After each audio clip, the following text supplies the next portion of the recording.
है वक्फ एक्ट में, जिसके तहत वक्फ बोर्ड को रिस्ट्रिक्ट किया जाएगा वक्फ प्रॉपर्टीज़ के दौरान। कैसे देखते हैं सर इस बिल को जो अगले हफ्ते पार्लियामेंट में लाना है? सबसे पहली बात तो यह है कि जब पार्लियामेंट सेशन में है तो सेंट्रल गवर्नमेंट जो है पार्लियामेंट्री सुप्रीमेसी और प्रिविलेजेस के ख़िलाफ़ ये काम करते हुए मीडिया को इन्फॉर्म कर रही है और पार्लियामेंट को इन्फॉर्म नहीं कर रही है। पार्लियामेंट जब चल रहा है तो सरकार का काम है कि इमीडिएटली आप पार्लियामेंट को इन्फॉर्म करते, बजाय इसके कि आपने मीडिया को लीक किया। अब जो मीडिया ने रिपोर्ट किया उसकी बुनियाद पर मैं ये कह सकता हूँ कि ये जो प्रपोज अमेंडमेंट से मीडिया में जो लिखा गया है वो इस बात को बताता है कि मोदी हुकूमत वक्फ बोर्ड की ऑटोनॉमी को छीनना चाहती है और वो इंटरफेयर करना चाहती है वाकिफ़ के मंशे के ख़िलाफ़ कि किस तरह से उस वक्फ की प्रॉपर्टी को चलाया जाए, और ये ख़ुद फ्रीडम ऑफ रिलीजन के ख़िलाफ़ है, नंबर 1। दूसरी बात यह है कि बीजेपी शुरू से वक्फ बोर्ड्स और वक्फ की प्रॉपर्टीज़ के ख़िलाफ़ रही है और इनका एक हिंदुत्व का एजेंडा है, आरएसएस का एजेंडा है कि वो शुरू से वक्फ प्रॉपर्टीज़ को और वक्फ बोर्ड को ख़त्म करने की कोशिशें करती रही हैं। तीसरी बात यह है कि अब जो मीडिया के रिपोर्ट्स के ऊपर मैं अपना ये रिएक्शन दे रहा हूँ कि एक बार किसी प्रॉपर्टी को वक्फ डिक्लेयर कर दिया गया तो हमेशा वक्फ रहता है। तो वक्फ एक्ट जो है 54 का है और 96 का है, जो 96 के एक्ट तो 2013 में अमेंड किया गया।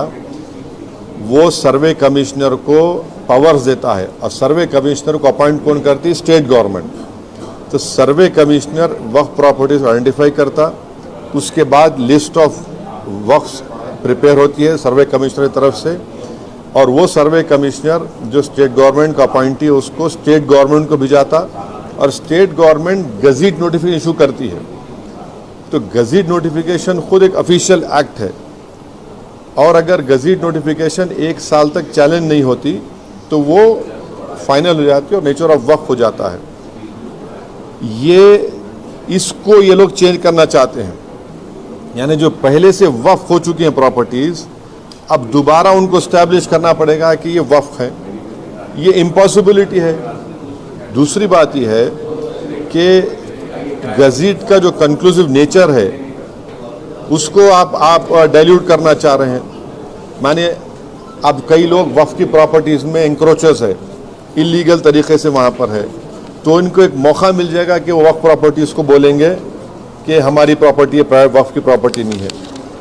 और कोई भी प्रॉपर्टी में ये झगड़े होते कहीं ना कहीं, तो उसको एक एंक्रोचर्स को एक मौका मिल जाएगा। तीसरा न्यूज़ रिपोर्ट ये बोलता है कि अमेंडमेंट इन एस्टेब्लिशमेंट और कंपोजिशन ऑफ वक्फ बोर्ड। तो ये एक्ट खुद ये बोलता है कि हर स्टेट में एक वक्फ बोर्ड होना चाहिए और बोर्ड रिस्पॉन्सिबल होगा उसके एडमिनिस्ट्रेशन और मैनेजमेंट ऑफ वक्फ प्रॉपर्टीज़ के लिए। अब अगर आप अमेंडमेंट करेंगे establishment and composition of Waqf board में तो एक एडमिनिस्ट्रेटिव क्योस होगा, loss of autonomy Waqf board का होगा, और ये गवर्नमेंट का जो कंट्रोल है वक्फ बोर्ड के ऊपर, गवर्नमेंट का कंट्रोल बढ़ेगा तो वक्फ के इंडिपेंडेंस पे एक बहुत बड़ा असर पड़ेगा। चौथी बात उसमें यह है कि वक्फ ट्रिब्यूनल्स है। अब ये जो मीडिया रिपोर्ट ये बोल रहा है कि गवर्नमेंट इन ट्राइब्यूनल्स को डाइल्यूट करना चाहती है। अब ये ट्राइब्यूनल्स के पावर्स को आप डाइल्यूट कर देंगे तो फिर ये केसेस का क्या होगा? इनएफेक्टिव इन्फोर्समेंट होगा। पांचवी बात जो मीडिया रिपोर्ट्स के ऊपर मैं बोल रहा हूँ आपको, इसमें लिखा गया कि अगर कोई डिस्प्यूटेड प्रॉपर्टी है तो डिस्प्यूटेड प्रॉपर्टी का ये लोग बोलेंगे नहीं प्रॉपर्टी डिस्प्यूटेड है, इसका सर्वे हम कराएंगे। अगर कोई प्रॉपर्टी डिस्प्यूट है तो उसका फैसला जुडिशरी करती। यहाँ पर मोदी हुकूमत डिस्प्यूट क्रिएट करेगी, उसका सर्वे कराएंगे। अब सर्वे एग्जीक्यूटिव कराएगा या सीएम कराएगा, या बीजेपी पावर बीजेपी कराएगी। अब जाहिर नतीजा क्या निकलेगा आपको मालूम। तो ये भी एक तरीक़ा है उस डिस्प्यूटेड प्रॉपर्टीज़ को डिस्प्यूट बनाना, पहले फिर सर्वे कराना उसका, और सर्वे में रिपोर्ट लिख देना कि नहीं ये वक्फ नहीं है। ऐसे कई मस्जिद दरगाहें हैं हमारे भारत में जहां पर बीजेपी आरएसएस ये क्लेम करती है कि वो दरगाह और मस्जिद नहीं है। तो जो पावर जुडिशरी का है वो एग्जीक्यूटिव छीनना चाह रहा है उसको। और एक बात जो मीडिया रिपोर्ट्स के मालूम ये हो रही है कि अब कोई कब्जा करके इंक्रोचर है तो वक्फ बोर्ड को पावर है, उसके पावर्स को अगर आप छीन लेंगे तो फिर पूरा ये तो लॉस होगा वक्फ प्रॉपर्टीज़ का। अच्छा, उसमें एक और मीडिया रिपोर्ट में बात आई है, amendment to the process of Waqf board. ये जो वाकिफ होता है वो अगर मेरी प्रॉपर्टी में बोलता हूँ वक्फ बोर्ड को मैं दे रहा हूँ, मैं वक्फ कर वाकिफ हूँ, मुतवल्ली मैं रहूँगा किसी और, वो आप बोल रहे वो भी नहीं रहेगा। तो बेसिकली ऑल इन ऑल ये जो है ये पूरे इस तरह का, अगर ये मीडिया रिपोर्ट सही है तो मोदी सरकार ये चाह रही है कि पूरे वक्फ बोर्ड की प्रॉपर्टीज़ को छीन लिया जाए, इनको मुसलमानों से छीन लिया जाए। और वो थ्रेटन कर रहे हैं वक्फ की प्रॉपर्टीज़ का जो कंट्रोल है वक्फ बोर्ड्स के ऊपर, ताकि उसमें तमाम लीगल एम्बिग्यूटीज़ पैदा हो जाना, और इससे और वक्फ की प्रॉपर्टीज़ का नुकसान होगा। तो अब ये कंप्लीट सिस्टम को जब ये लोग, अगर मीडिया रिपोर्ट्स सही है, चेंज करना चाह रहे हैं, उसमें कुछ ये करना चाहे, तो कोई भी आगे बढ़कर प्रॉपर्टीज़ को वक्फ नहीं करेगा। और आप देखेंगे कि कई मुसलमानों के मस्जिदें हैं, दरगाहें हैं जहाँ पर हिंदुत्व की ऑर्गेनाइजेशन आरएसएस बोलते कि नहीं है वो। तो ये अमेंडमेंट्स आने का मकसद एक ही है कि एक तो वक्फ प्रॉपर्टीज़ को छीन लिया जाए, दूसरा फ्रीडम ऑफ रिलीजन के खिलाफ काम कर रहे हैं, और डिस्प्यूट अगर है तो जुडिशरी डिसाइड करेगा, एग्जीक्यूटिव कैसा करेगा। तो ये चीज़ें हैं जिसका हम अपोज करते हैं इसको। Sir, the proposed amendments also say that it aims to enhance inclusivity of by ensuring women's representation on the Central Waqf Council and the state boards. How do you see this? See, this is the real reason of doing it is not that. The real reason is interference in freedom of religion and the reasons which I have just mentioned to you. Sir, इस bill के जरिए state में और central government में जितने भी problems है that ये सारे मसाइल हल हो जाएंगे। क्या कैसा क्या हल हो जाएंगे? क्या हल? देखिए, उसमें आप मीडिया रिपोर्ट पढ़े, उसमें जो डिस्प्यूट है प्रॉपर्टी में उसका सर्वे कराएंगे। आप कौन होते हैं भाई? सर, डिस्प्यूट है तो जुडिशरी डिसाइड करेंगे। आप कौन होते करने वाले उसको?